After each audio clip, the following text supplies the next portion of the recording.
Hello, today I read from the book of 2 Samuel, the chapter 18. In chapter 17 it was about uh, Ahithophel and Absalom, and then Ahithophel's plan was ruined because of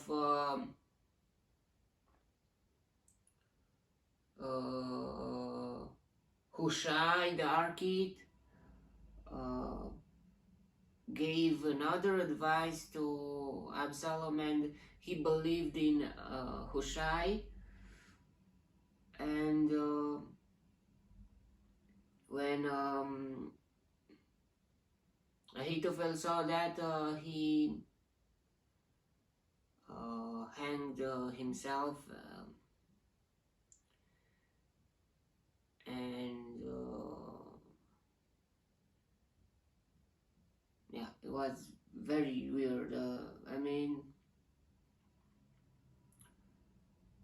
I don't know if he suffered from the ego, or he saw himself in danger and he killed himself. And yeah.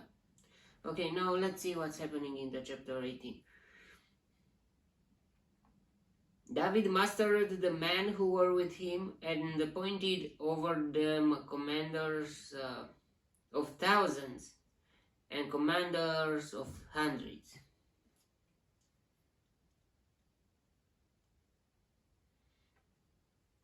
David sent the troops out, a third under the command of Joab, a third under the Joab's brother,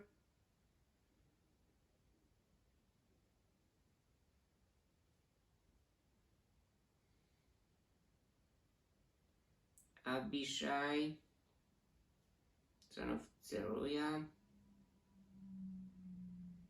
and the third under Ittai the Gittite.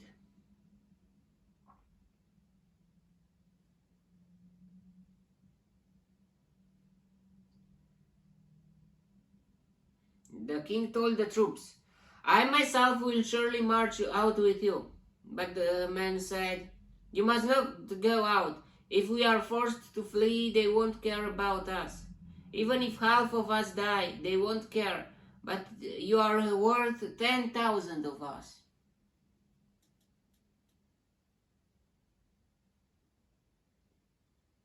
It would be better now for you to give us support from the city. The king answered, I will do whatever seems best to you. So the king stood beside the gate while all the men marched out in units of hundreds and of thousands. The king commanded Joab, Abishai, and Ittai, be gentle with the young man Absalom for my sake. And all the troops heard the king giving orders concerning Absalom to each of the commanders. The army marched into the field to fight Israel, and the battle took place in the forest of Ephraim.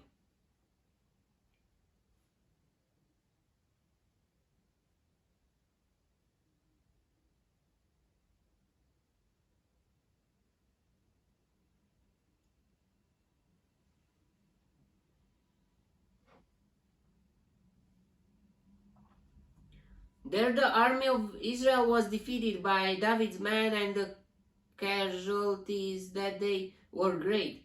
20,000 men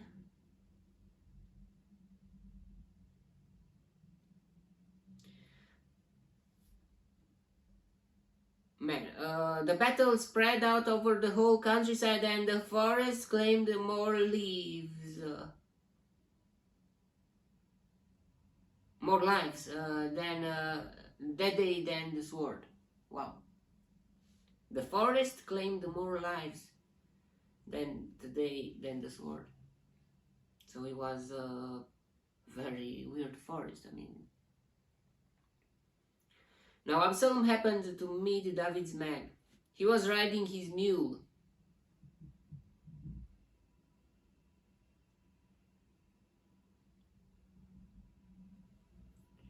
And as the mule went under the thick branches of a large oak, Absalom's head got caught in the tree. So it was very full of forest. I mean, full of. It was the forest. It was not planted like with space on between the trees or something like that. And think and Absalom's head got caught in the tree. He was left hanging in mid-air, while the mule he was riding kept on going. When one of the men saw this, he told Joab, "I just saw Absalom hanging in an oak tree." Joab said to the man who had told him this, "What, you saw him? Why didn't you strike him to the ground right there? Then I would have had to give you 10 shekels of silver and a warrior's belt." But the man replied, "Even if 1,000 shekels were weighted out into my hands, I would not lift my hand against the king's son. In our hearing, the king commanded you and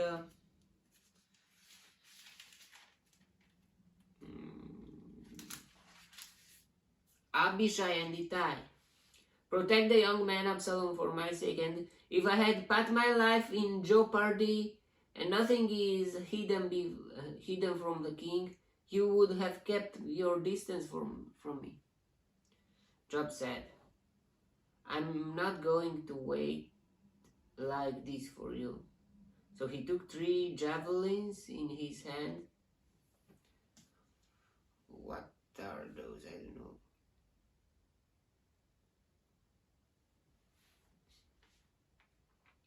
And plunged them into Absalom's heart while Absalom was still alive in the oak tree. I think javelin is like arrows or something like that. I don't know. And 10 of Joab's armor bearers surrounded Absalom, struck him, and killed him.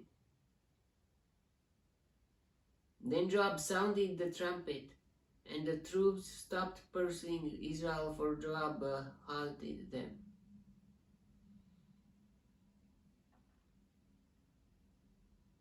They took Absalom, threw him into a big pit in the forest, and piled up a large heap of rocks over him. Meanwhile, all the Israelites fled to their homes. During his lifetime, Absalom had taken a pillar and erected in the king's valley as a monument to himself, for he thought, "I have no son to carry on the memory of my name."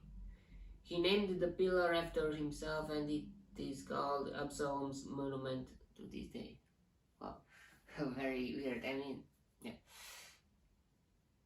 Now Ahimaaz, son of Zadok,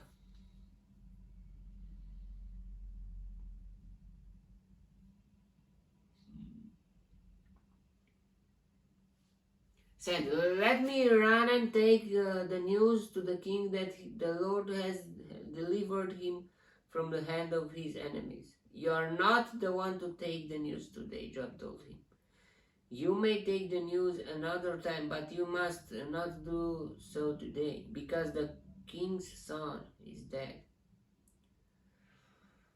Then Joab said to Cushite,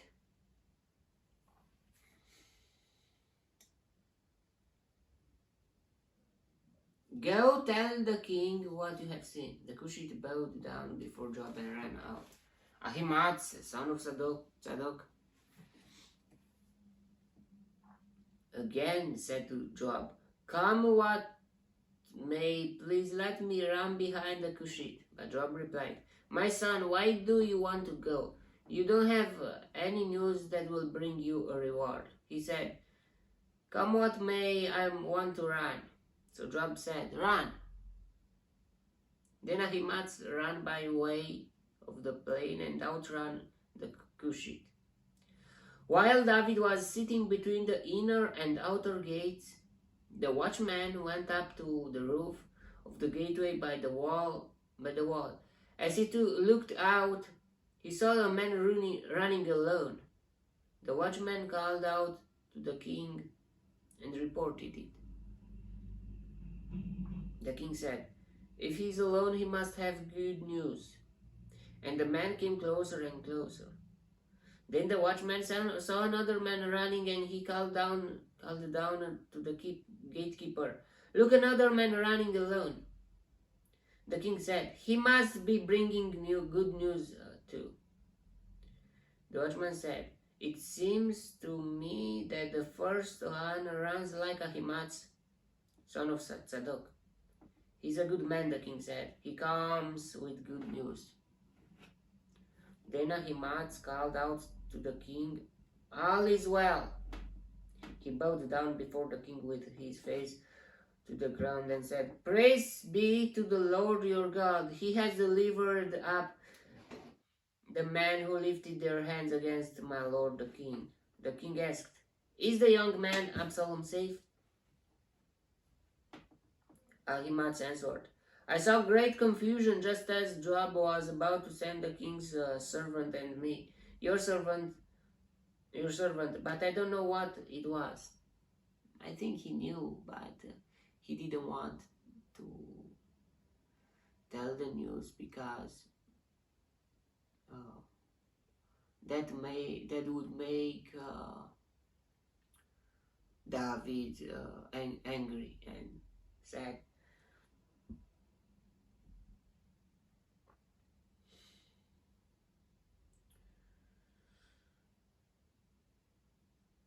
The king asked the Cushite, "Is the young man Absalom safe?" Ah, the king said, "Stand aside and wait here." So he stepped aside and stood there. Then the Cushite arrived and said, "My lord the king, hear the good news. The Lord has delivered you today from all who rose up against you." The king asked the Cushite, "Is the young man Absalom safe?" The Cushite replied, "May the enemies of my lord the king and all who rise up to harm you be like that young man." The king was shaken. He went up to the room over the gateway and wept. As he went, he said, "Oh, my son Absalom, oh, my son Absalom. If only I had died instead of you. Oh, Absalom, my son, my son." Well, yeah, it was like a victory, but still for David, he was his son, and yeah.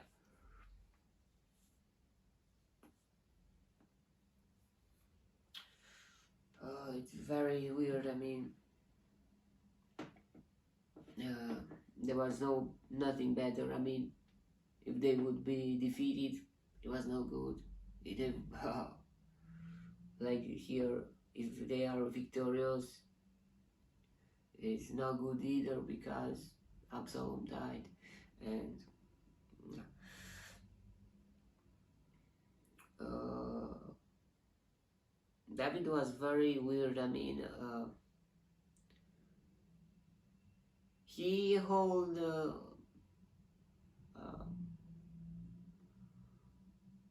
always maybe not always, but to the Saul house.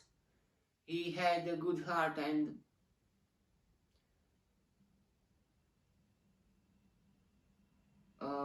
he didn't like to be. I mean, he was sad when he heard that Saul died, and yeah, Jonathan too.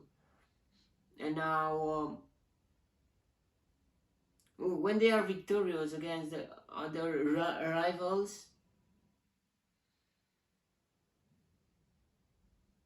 he was not pleased, and it was very weird. I mean, okay,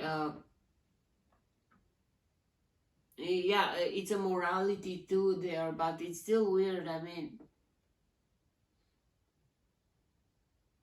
I don't know. To a war, you should never be happy. I mean, even if you win or if you lose, uh, there are people that died in the battlefield, and there is no happiness for them.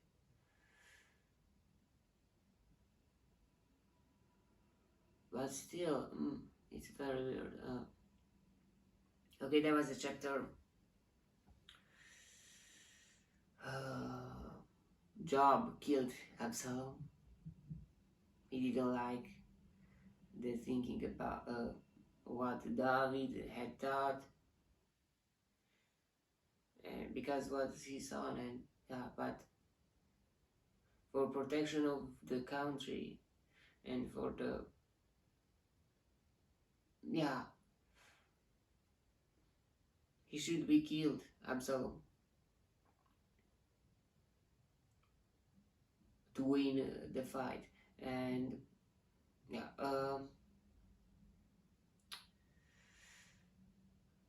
okay, that was a chapter.